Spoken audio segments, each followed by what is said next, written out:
The mansion in St. John's Wood, London, had never seemed so large as in that silence. Martha, a tabby cat with deep green eyes, sat on the living room windowsill, watching the black car slowly disappear down the tree-lined street. Her feline eyes followed every movement until the vehicle became just a distant point, swallowed by the typical London morning mist. It was October 2024, and something had irreversibly changed.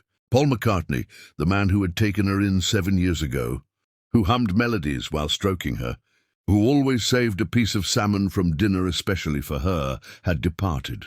Not for a tour, not for a studio recording. This time, Martha instinctively knew it was different. The last goodbye had a weight that her sharp senses captured in the silent tears of the people who filled the house in recent days, in the grave tone of voices, in the final embrace Paul gave her before being taken away. The house, with its modern art paintings, musical instruments scattered throughout various rooms, photographs of decades of musical history on the walls, now breathed a disturbing quietness.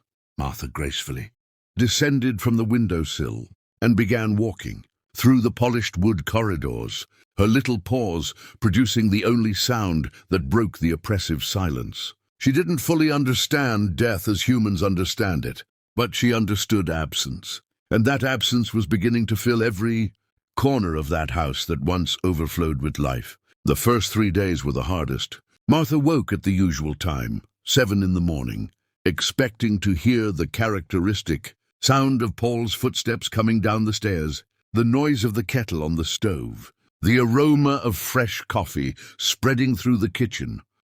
But only silence greeted her.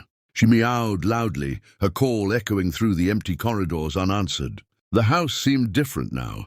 The same furniture, the same Persian rugs, the same green velvet curtains. Everything was there, but devoid of soul. Martha began her meticulous exploration, visiting each room, as if searching for something she couldn't name. The studio on the 2nd floor was her first stop. There, surrounded by instruments, recording equipment, and stacks of sheet music, Martha jumped onto the bench of the Steinway grand piano, the same one where Paul spent hours composing. She walked delicately across the ivory keys, producing disconnected notes that seemed to lament the pianist's absence. She lay there, in the exact spot where Paul used to rest his hands, and closed her eyes. She could almost feel his warmth still impregnated in the furniture, almost hear the chords of Let It Be being played once more. How many nights had she spent there, curled up in a blanket near the piano, lulled by melodies that spontaneously sprang from her owner's magical fingers? The library was another refuge. Floor-to-ceiling shelves filled with books about music, biographies, novels, poetry. Martha used to nestle in the moss-green leather armchair where Paul read before sleeping. The wool blanket still retained his scent, a mixture of woody aftershave and the slightly sweet perfume of pipe, tobacco that he rarely smoked, but whose aroma seemed to permeate his clothes. She buried her snout in the fabric, inhaling deeply, trying to capture and preserve that essence that was already beginning to dissipate. In the master bedroom, the king-size bed remained impeccably made. Martha jumped onto the silk comforter and went straight to the pillow on the left side, Paul's side. There, finally, she allowed herself to cry in her feline way, long, melancholic meows that sounded more like funeral songs. The routine had completely collapsed. No one opened the pantry door at 8 a.m. to serve her special imported food. No one changed the water in her porcelain bowl at 2 p.m. No one called her Martha, my dear, with that Liverpool accent she had learned to recognize as music to her ears. Martha began to lose weight. She nibbled at the food that someone from the maintenance staff occasionally left, but without real appetite. She wandered through the rooms like a ghost, a shadow of the vibrant feline she used to be. On the morning of the 4th day, something changed. Martha was exploring Paul's private office, a room she rarely visited, as he used to keep the door closed when he worked. But now all the doors were open, as if the house itself breathed differently without its resident. The office was more intimate than the studio. An antique oak desk dominated the space, surrounded by walls covered with photographs. Young Paul with the Beatles, Paul with Linda and the children, Paul on countless stages around the world.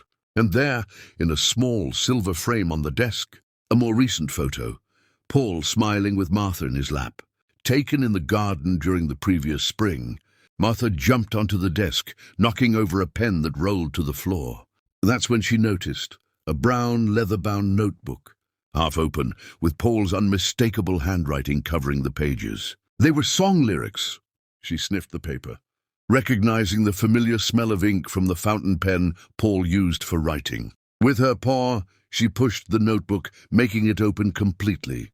The pages revealed not just lyrics, but musical notes scribbled in the margins, arrows connecting verses, words crossed out and rewritten. There was one song that caught her attention, not that Martha could read, of course, but something about that specific page seemed different. The paper had watermarks, as if tears had fallen there while Paul was writing. The title, in capital letters at the top of the page, read, "Martha's Song Unfinished." At that moment, something clicked in the little cat's mind. Paul hadn't simply disappeared. He had left pieces of himself throughout the house. Every object, every room, every written note was an extension of who he was. Inspired by this discovery, Martha began a different journey through the mansion. No longer as someone searching for something lost, but as a guardian exploring a treasure that had been entrusted to her.